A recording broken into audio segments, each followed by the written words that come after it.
तुम कहते हो कि मैंने अपना दिमागी संतुलन खो दिया है, पर मेरी तबीयत बहुत ख़राब थी, बहुत ख़राब।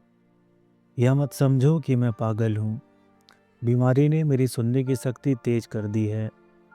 हर आहट को मैं स्पष्ट रूप से सुन सकता हूँ।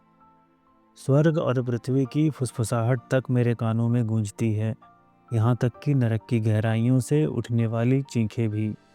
फिर बताओ मैं कैसे पागल हुआ? मैं कैसे पागल हो सकता हूँ? वह बूढ़ा व्यक्ति, उससे मुझे कोई बैर ना था, ना ही उसके धन दौलत से कोई मतलब, पर उसकी आंखें, हाँ वही भयावह आंखें, बिल्कुल ठंडी और बेजान। जब भी वह मुझ पर पड़ती मेरे बदन में एक सिहरन सी दौड़ जाती और मैं उसे सहन न कर पाता।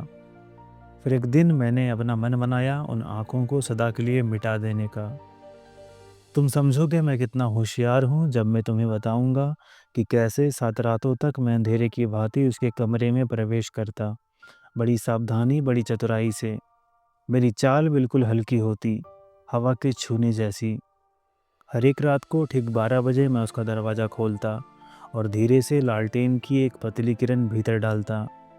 पर अफसोस कि उसकी आंखें बंद होती और मैं कुछ न कर पाता, क्योंकि मुझे उसकी आंखों से नफरत थी, उस बूढ़े व्यक्ति से नहीं।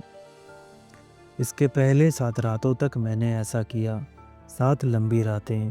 फिर सुबह को मैं उसके कमरे में जाता और मीठे से पूछता कि उसकी रात कैसे गई। उसे बिल्कुल भी अंदाज़ा ना होता कि हर रात ठीक 12 बजे मैं उसे सोते हुए देखता था। 8वीं रात को मैं दरवाज़ा खोलते हुए पहले से भी ज़्यादा सतर्क था। घड़ी के कांटे भी शायद मेरी उंगलियों से तेज चलती होंगी। पहले कभी मैंने खुद को इतना शक्तिशाली महसूस नहीं किया, इसलिए मैं पूरी तरह आश्वस्त हो गया कि आज मैं सफल हो जाऊंगा। बूढ़ा आदमी वहीं पड़ा था। वह कल्पना भी नहीं कर सकता था कि मैं दरवाजे पर हूँ। अचानक वह अपने बिस्तर पर हिला। तुम सोचते होगे कि मैं डर गया, लेकिन नहीं। उसके कमरे में घना अंधेरा था। मुझे पता था कि वह दरवाजे के खुलने को देख नहीं सकता। मैंने धीरे से दरवाजे को धकेला, बहुत धीरे।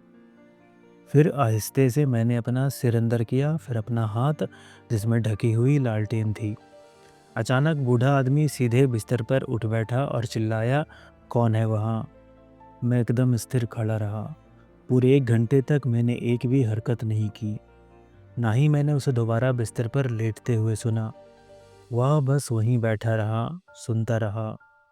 फिर मैंने एक आवाज़ सुनी, एक हल्की डर से निकली धीमी चीख। अब मैं जान गया था कि वह बिस्तर पर बैठा है, भय से भरा हुआ है। उसे महसूस हो गया था कि वहाँ कोई मौजूद है।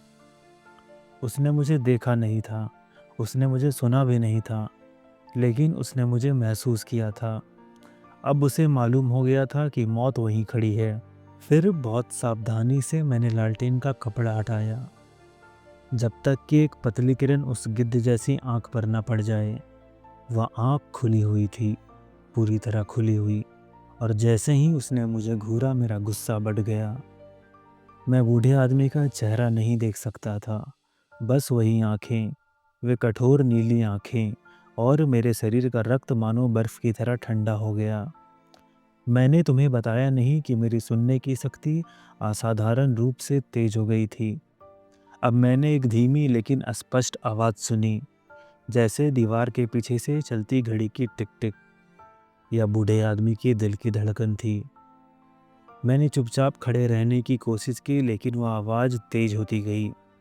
बूढ़े आदमी का डर बहुत अधिक था, और जैसे जैसे वह तेज होती गई मेरा गुस्सा बढ़ता गया। लेकिन यह सिर्फ गुस्सा नहीं था। उस शांत रात में, उस गहरे अंधेरे में, मेरा गुस्सा भय में बदल गया, क्योंकि वह धड़कन इतनी तेज थी कि मुझे लगा कि कोई और भी इसे सुन सकता है। समय आ चुका था। मैं कमरे में कूद पड़ा और चिल्लाया, मर, मर जा। बूढ़े आदमी ने भय से एक जोरदार चीख मारी, लेकिन मैं उसके ऊपर झपट पड़ा और चादर को कसकर उसके सिर पर दबा दिया। उसका दिल अब भी धड़क रहा था, लेकिन मैं मुस्कुराया क्योंकि सफलता अब पास थी। कई मिनटों तक उसका दिल धड़कता रहा, लेकिन आखिरकार वह रुक गया। बूढ़ा आदमी मर चुका था। मैंने चादर हटाई और अपना कान उसके दिल पर रखा। कोई आवाज़ नहीं थी, हाँ, वो मर चुका था, एक पत्थर की तरह बेजान। तुम कहते हो कि मैं पागल हूँ, फिर तुम्हें देखना चाहिए था कि मैंने कैसे इतनी सावधानी से लाश को छिपाया। एक पागल आदमी भला ये कैसे कर सकता है? पहले मैंने उसका सिर काटा, फिर उसके हाथ और पैर, और इस बात का पूरा ध्यान रखा कि खून की एक भी बूंद ज़मीन पर ना गिरे। मैंने फर्श की 3 लकड़ियाँ उठाईं, शरीर के टुकड़ों को वहाँ रखा और फिर उन लकड़ियों को इतनी सावधानी से जोड़ा कि किसी को शक भी ना होता। जैसे ही मैंने अपना काम पूरा किया, मुझे दरवाजे पे किसी की दस्तक सुनाई दी। सुबह के 4 बज रहे थे। बाहर अभी भी अंधेरा था, फिर भी मुझे ज़रा भी डर ना था। मैं क्यों डरता? मैं शांत रहा, मैं नीचे गया और दरवाज़ा खोला। बाहर 3 आदमी खड़े थे, पुलिस के 3 अधिकारी। एक पड़ोसी ने बूढ़े आदमी की चीख सुनी थी और पुलिस को बुला लिया था। ये तीनों अधिकारी सवाल पूछने और घर की तलाशी लेने आए थे।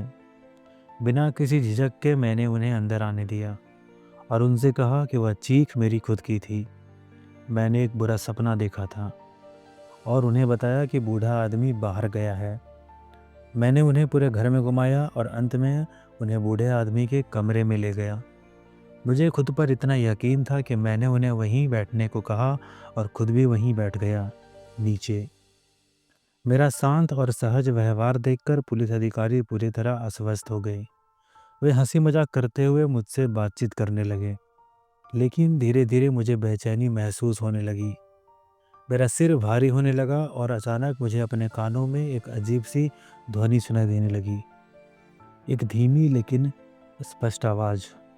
मैंने और ज़्यादा बात करनी शुरू कर दी, पहले की तुलना में तेज और जल्दी, लेकिन वो आवाज़ भी धीरे धीरे तेज होती जा रही थी। वे अधिकारी अब भी वहीं बैठे हंस हंस कर बातें कर रहे थे, लेकिन मेरी बेचैनी बढ़ रही थी। मुझे लगा कि यह आवाज़ सिर्फ मेरे कानों में ही नहीं, बल्कि पूरे कमरे में गूंज रही थी। अचानक मेरे चेहरे का रंग पीला पड़ गया।